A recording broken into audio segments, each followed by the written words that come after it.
The new revision of Incoterms, Incoterms 2010, became effective 1 January 2011. There are a number of significant changes from the previous revision, Incoterms 2000. In this video, we highlight 5 of the most significant changes for you, so you can determine if the changes have any impact on your own trading terms, if you are a trader, or if you have another role, if there is any impact for your customers, suppliers, or clients. In this video, we'll look at the following 5 changes. Firstly, the ICC rules for both domestic and international trade terms. Secondly, we look at why the ship's rail delivery point has been replaced by the term on board. Thirdly, why the maritime rules are not suitable for containers. Fourthly, we particularly look at how FOB is often misused and why FCA should be used instead. And fifthly, we answer the question, how do the new D terms, DAT and DAP, work?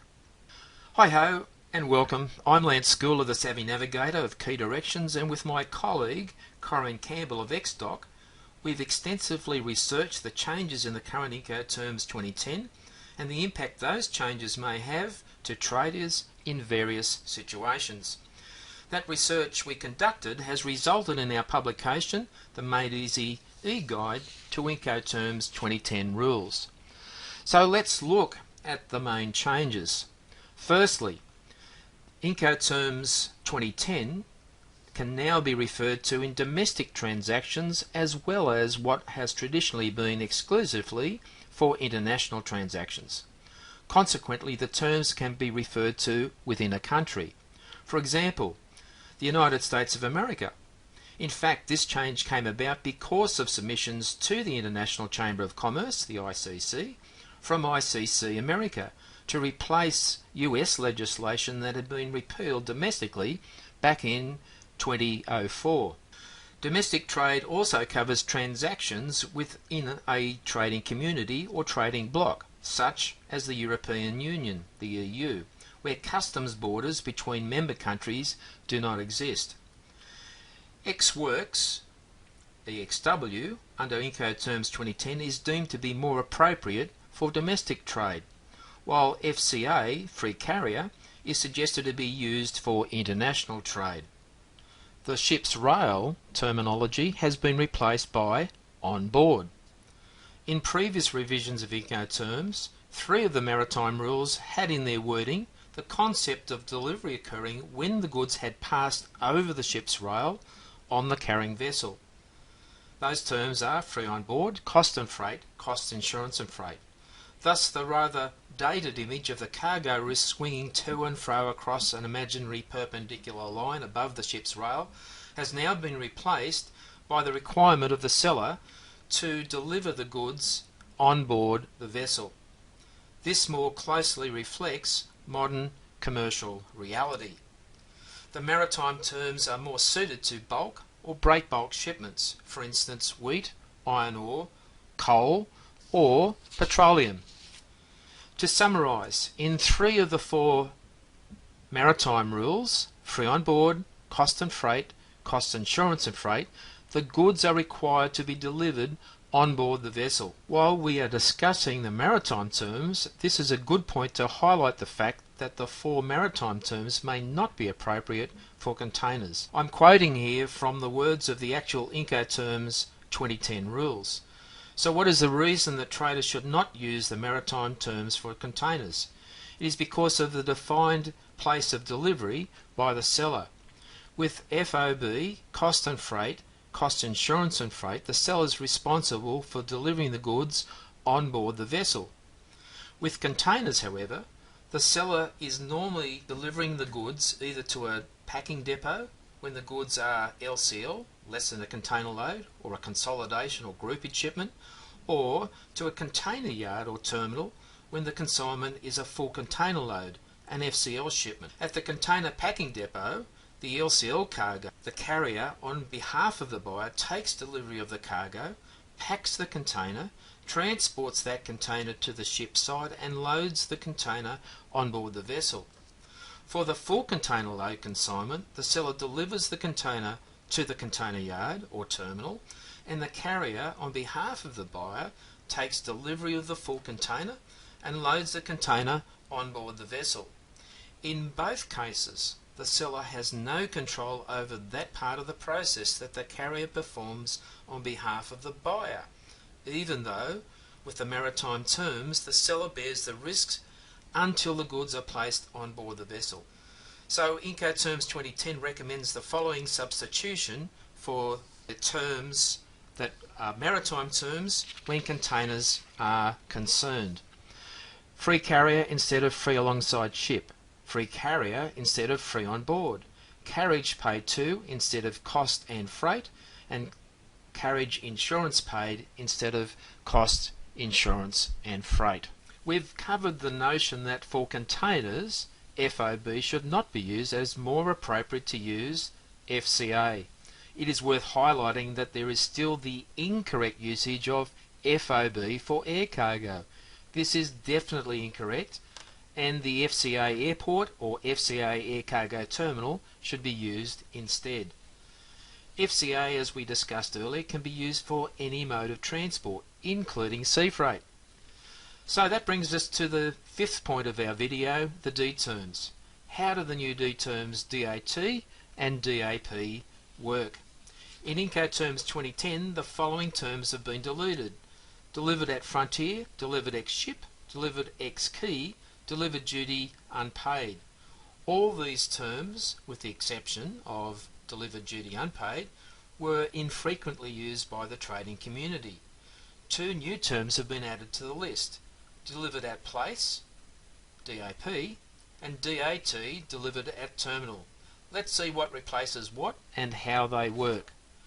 DAT, delivered at terminal, replaces one deleted term, DEQ, delivered ex key. DAP, delivered at place, replaces three deleted terms, delivered at frontier, delivered ex ship, and delivered duty unpaid.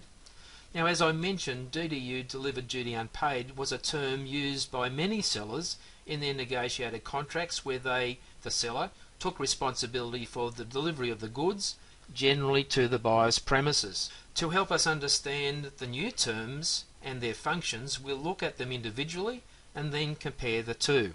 Firstly, with delivered at terminal, Incoterms 2010 defines the terminal as a place, whether covered or not, such as a quay, warehouse, yard, road, rail or air cargo terminal.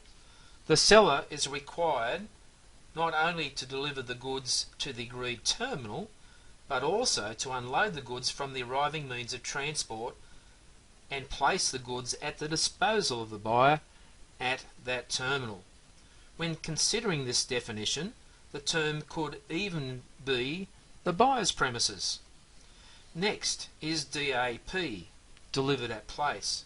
The seller delivers when the goods are placed at the disposal of the buyer on the arriving means of transport, ready for unloading at the named place of destination. In reality, the place of destination could be any agreed place in the buyer's country. So the seller delivers to the agreed place and the buyer unloads the goods from the arriving means of transport, and that could be at the buyer's premises. So now let's compare DAT to DAP.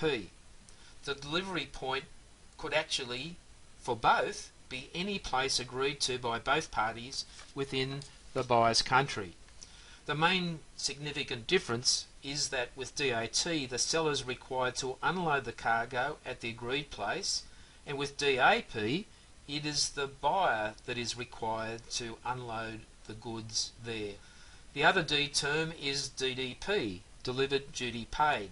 It is basically the same as in Incoterms 2000 rules, in that the seller delivers the goods to the agreed place but does not unload goods.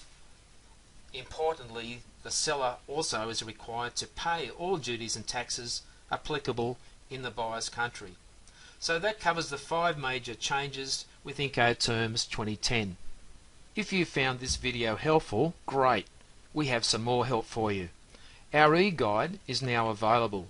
The unique quick reference format allows you a quick analysis of each Incoterms rule. Here's a quick tour of our e-guide. We have detailed content pages for quick reference. We have legends for the remarks and charts icons. For each Incoterms we have 6 elements. 1. A simple description of the term. 2. A summary of the responsibilities of the seller and the buyer. 3. A detailed checklist of obligations of the seller and the buyer.